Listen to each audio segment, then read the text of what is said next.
Assalamualaikum warahmatullahi wabarakatuh. Perkenalkan, nama saya Johan Prasetyo dengan nomor NIM 1022111048 dari kelas 1B Teknik Elektro dengan mata kuliah Dasar Teknologi Informasi. Di sini saya akan menjelaskan atau menjawab pertanyaan-pertanyaan dari 6 soal yang telah diberikan. Baiklah, untuk soal pertama adalah 1. Jelaskan pengertian teknologi informasi menurut minimal 5 ahli. Baiklah, berikut ini beberapa pengertian teknologi informasi menurut para ahli. Di antaranya adalah 1. Hamzah B. Unu Danina Lametengo. Teknologi informasi adalah suatu teknologi yang digunakan untuk mengolah data. Pengolahan data itu termasuk memproses, mendapatkan, menyusun, menyimpan, memanipulasi data dalam berbagai cara untuk menghasilkan informasi yang berkualitas, yaitu informasi yang relevan, akurat, dan tepat waktu. 2. Menurut Haq dan Ken pada tahun 1996, teknologi informasi adalah seperangkat alat yang membantu Anda bekerja dengan informasi yang melakukan tugas-tugas berhubungan dengan pemrosesan informasi. Yang ketiga, menurut Martin pada tahun 1999, teknologi informasi adalah teknologi yang tidak hanya teknologi komputer atau perangkat keras dan perangkat lunak yang digunakan untuk memproses dan menyimpan informasi, melainkan mencakup teknologi komunikasi untuk mengirim atau menyebarluaskan informasi. Keempat, menurut Williams dan Sawyer pada tahun 2003, teknologi informasi adalah teknologi yang menggabungkan komputasi atau komputer dengan jalur komunikasi kecepatan tinggi yang membawa data, suara, dan video. 5. Menurut Lucas pada tahun 2000, teknologi informasi adalah segala bentuk teknologi yang dapat diterapkan untuk mengirimkan sebuah informasi melalui media elektronik. Baiklah, untuk nomor 2, jelaskan dan ceritakan tentang perkembangan teknologi informasi dari pertama, sekarang, dan masa depan. 1. Masa prasejarah. Di zaman prasejarah, manusia purba berkomunikasi melalui informasi di dinding-dinding gua.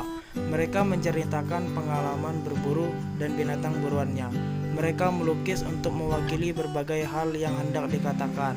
Obrolan di antara manusia masih sebatas dengusan, bahasa isyarat, dan gerakan tangan. 2. Masa sejarah 3000 sebelum Masehi sampai dengan 1400 Masehi. Di masa sejarah, teknologi komunikasi berevolusi menjadi lebih baik. Proses menggambar di dinding gua masih berlangsung, namun berkembang lagi caranya dengan menggunakan simbol seperti pada masa kehidupan bangsa Sumeria yang memakai huruf piktograf di era 3000 sebelum Masehi. Lalu periode 2900 sebelum Masehi muncul huruf hieroglif oleh bangsa Mesir kuno. Di tahun 1570 sampai 1045 sebelum Masehi, sistem menulis ikut berkembang pada masa dinasti Shang di Cina. Masuk ke masa tahun 500 sebelum Masehi, bangsa Mesir kuno memakai pohon papirus sebagai kertas. Serat papirus ditulisi beragam informasi. Selanjutnya, Tsailun dari bangsa Cina menemukan kertas dari serat bambu dan memungkinkan sistem pencetakan memakai balok kayu yang ditoreh dan dilumuri tinta. 3. Masa modern dari 1400 Masehi sampai sekarang.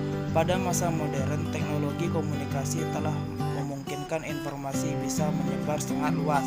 Di masa ini ditemukan koran, telegram, telepon, mesin ketik, radio, televisi, hingga internet yang memudahkan orang berkomunikasi sekaligus menyampaikan informasi lebih cepat. Nomor 3, jelaskan tentang broadband dan pengaruhnya dalam kehidupan kita. Secara garis besar, broadband adalah jangkauan frekuensi yang luas dan digunakan untuk mengirim serta menerima data. Sebelum ada broadband, proses akses internet menggunakan dial-up yang terkenal lambat karena hanya memakai saluran telepon. Dengan begitu, maka semakin sulit dan lama untuk mengakses internet. Kondisi inilah yang akhirnya membuat internet menggunakan teknologi broadband agar semakin cepat dalam membuka berbagai macam website. Berikut ini merupakan peranan broadband pada kehidupan kita.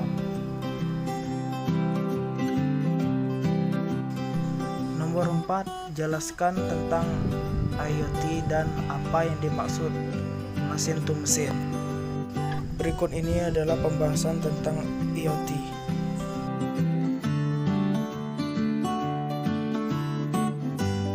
Berikut ini merupakan penjelasan tentang mesin to mesin.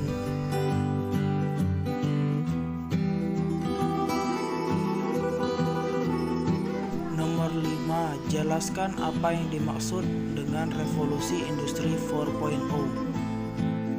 Revolusi industri 4.0 merupakan informasi komprehensif dari keseluruhan aspek produksi di industri melalui penggabungan teknologi digital dan internet dengan industri konvensional menurut Angela Merkel pada tahun 2014. Sedangkan menurut Stanley Tendang dan kawan-kawan pada tahun 2015, revolusi industri 4.0 menekankan definisi pada unsur kecepatan dari ketersediaan informasi, yaitu sebuah lingkungan industri di mana seluruh entitasnya selalu terhubung dan mampu berbagi informasi satu dengan yang lain.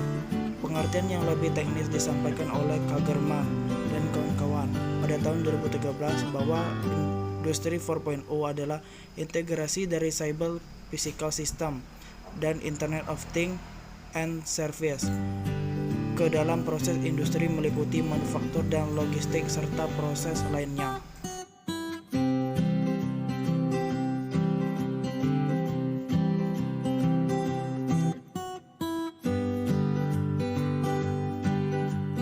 Nomor 6, jelaskan tentang big data dan cloud computing serta pengertiannya menurut minimal 5 ahli.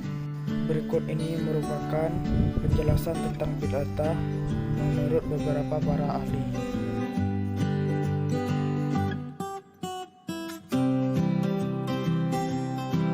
Berikut ini merupakan penjelasan tentang cloud computing menurut 5 para ahli.